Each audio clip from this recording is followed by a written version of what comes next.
Hello and welcome to the show, Beautiful Souls Around the World.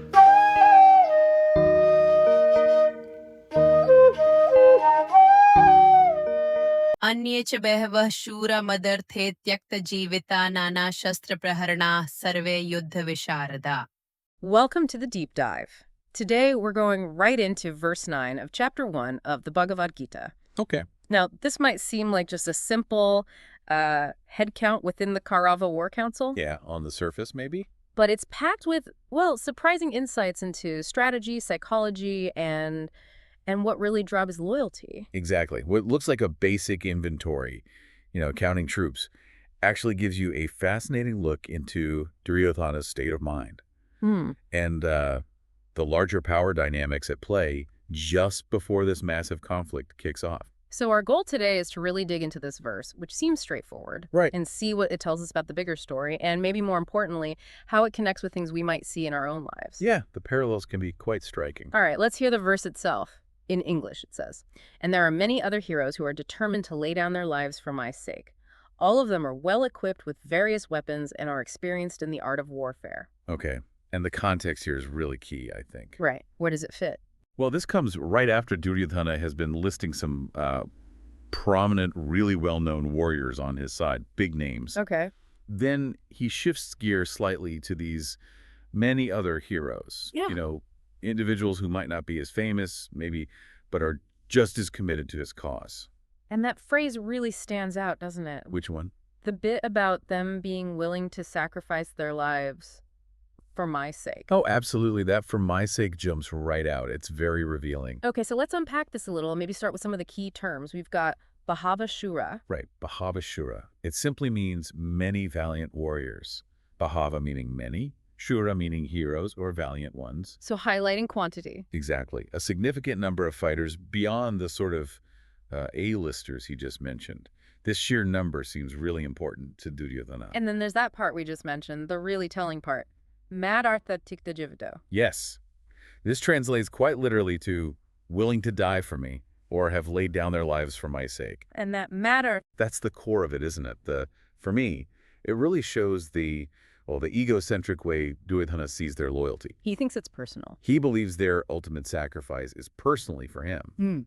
The use of madmai isn't just descriptive. It's a huge indicator of his self-centered view. It's crucial for understanding his motivation. Okay.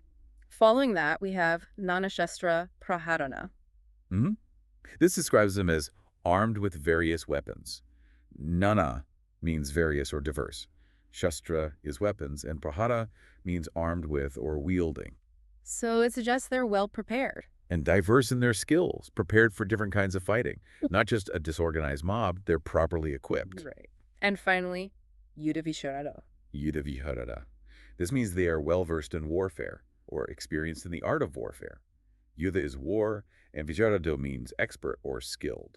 Okay, so he's not just talking about a big crowd of armed people? No, definitely not. He's emphasizing their battle experience, their actual skill. They know what they're doing. Which is interesting when you think about the Pandava side, too. How so? Well, their strength often seems rooted more in, dharma, righteousness, and maybe divine help, rather than just listing military credentials like this. That's a really good point. Duryodhana here is focused on the tangible numbers, weapons, experience.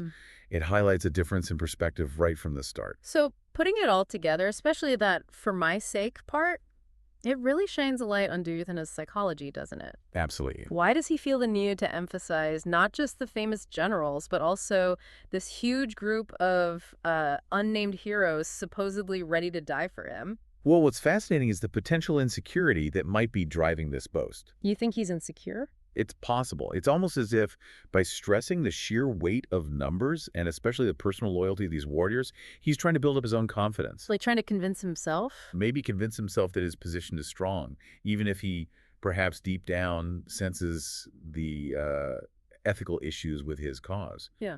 Yeah, that makes sense. It feels like a very human thing to do. It really is. You see it all the time, don't you? Leaders who seem insecure often look for validation in how many people follow them or how devoted they seem. Even if the loyalty is maybe misplaced or the cause isn't great. Exactly. Even if it's flawed, it's a pattern you see today, too, with certain kinds of leadership.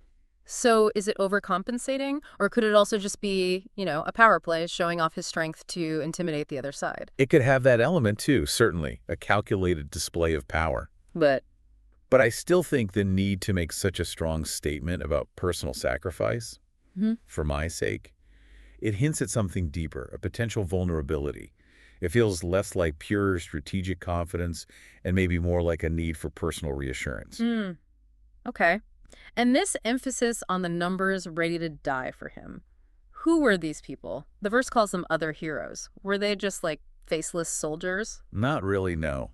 While they aren't the headline names like Bhishma or Drona he mentioned earlier, the Mahabharata gives us context. We know about other significant figures who allied with the Kauravas.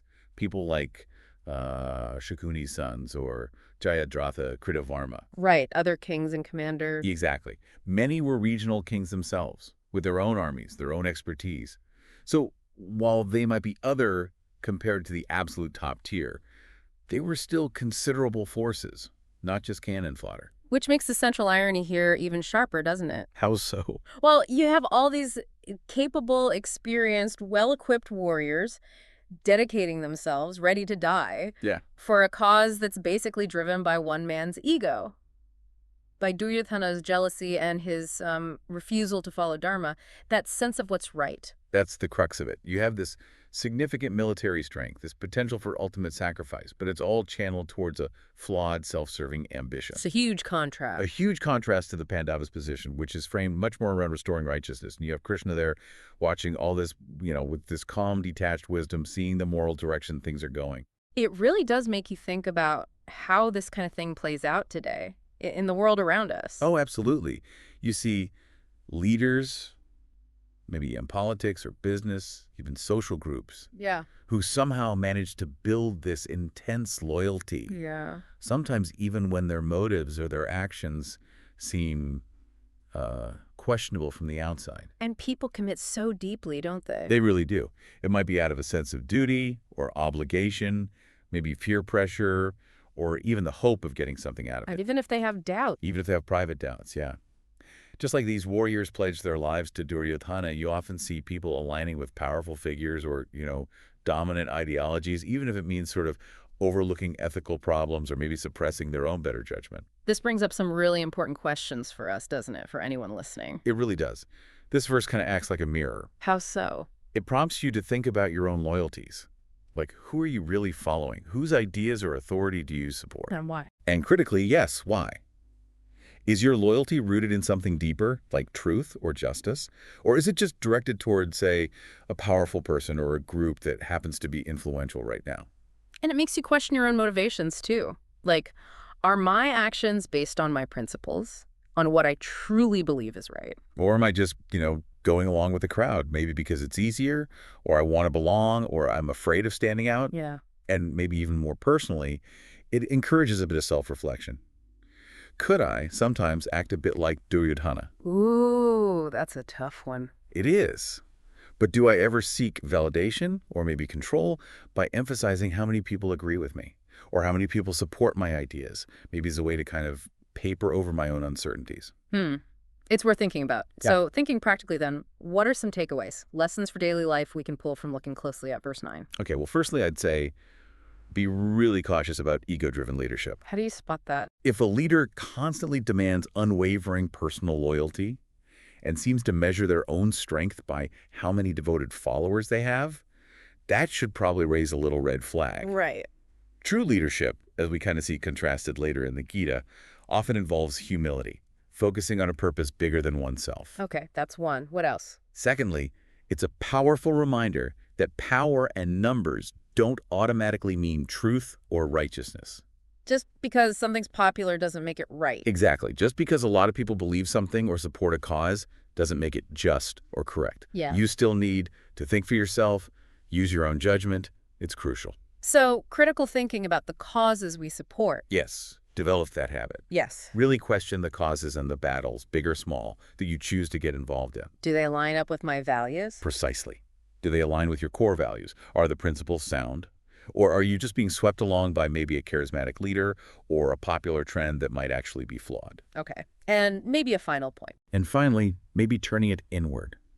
It highlights how important it is to understand why people in your own circle are loyal. You mean like at work or friends? Yeah, your team, your friends, even family. Why are they committed to you or to shared goals? Are they genuinely invested in the values, the mission, Or is it something else? or is it something else driving them? Yeah. Like fear, maybe, or obligation, or hoping for personal gain? Understanding those dynamics gives you real insight into the actual strength, the resilience of your relationships and whatever you're trying to build together. That's really insightful. Maybe we can all just take a brief moment, Yeah. just quietly reflect on these ideas about loyalty, principles, the motivations. Think about how they might show up in our own lives. Good idea. Okay.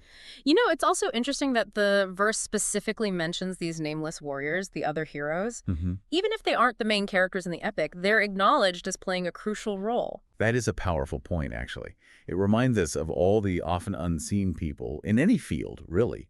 The ones who make huge contributions behind the scenes. Like support staff or people doing essential jobs that don't get the spotlight. Exactly.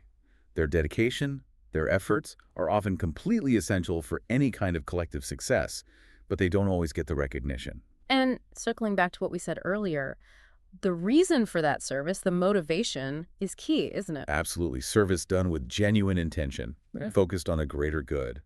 That has a very different quality, a different spiritual weight, you could say. Then service just driven by ego Right. or blind loyalty to someone like Duryodhana. Precisely. The Gita talks a lot about selfless action, karma yoga, performing duty without attachment to results or ego. Duryodhana framing his supporters' sacrifice as, for my sake, is the polar opposite of that ideal. Right. And there's maybe another layer, too, in the phrase, well-equipped with various weapons. Go on. Is it just about literal swords and spears? Or could it be symbolic? Oh, I think it absolutely can be read symbolically. These various weapons could easily represent the diverse skills, talents, maybe resources that people bring to the table. Okay. Under good ethical leadership, those different abilities can be used for positive ends, for building things up. But under flawed leadership. But, as we see implied in the Kaurava camp here, when those same skills, intelligence, strategic thinking, whatever, are used under leadership driven by ego and injustice, they get misused. They end up causing harm. Think of intelligence used for manipulation or strategy used just for selfish gain. Yeah, that makes me think of a quote. Something like, a sword in the hand of a just person is a tool of protection. The same sword in the hand of a tyrant becomes a symbol of destruction. That captures it perfectly. The tools, the skills, the abilities themselves, Yeah. they aren't inherently good or bad. It's all about the intention, the character of the person wielding them. That's what determines their impact, their moral meaning. So even this seemingly simple verse, just counting soldiers. It has these deep implications about using power, using resources, using human potential responsibly or irresponsibly. Wow. Okay, so as we start to wrap up this deep dive into verse 9, what would you say is the main thing, the key takeaway for listeners? I think the core message really is that while loyalty and commitment are valuable qualities, their actual worth is fundamentally tied to the cause they serve, to the principles behind them. So it's about where you place your loyalty. Exactly. Aligning yourself with truth, with righteousness, with dharma, to use the Gita's term, with the greater good. That should always be the priority. We need to be really careful that our loyalties don't somehow, maybe unintentionally, lead us to support things that are unjust or just self-serving. It's such a stark contrast to Duryodhana's mindset here, isn't it? Completely. He seems totally focused on counting allies, gathering numbers. Without much thought for whether his cause is actually just. Right. And the Gita consistently teaches that true strength doesn't come from the size of your army, but from the righteousness of your actions, the integrity of your leadership. That's what inspires genuine courage, not just forced obedience or loyalty based on ego. So what's next? Where does the text go from here? Well, looking ahead, in the very next verse, verse 10, Duryodhana actually continues his speech. He keeps going. Oh, okay. And we'll see the introduction of Bhishma's significant role, which really starts to set the stage for the unfolding drama and the rising tensions on the battlefield. Interesting. Well, lots to look forward to. But for now, as you go about your day, maybe just hold on to some of what we've discussed from this verse. Yeah. Just remember that maybe the most important battles the ones that truly shape who we are. They often aren't the external conflicts, they're the internal ones. The choices we make inside about who and what we decide to align ourselves with. Well said. Thank you for joining us for this deep dive. Until next time.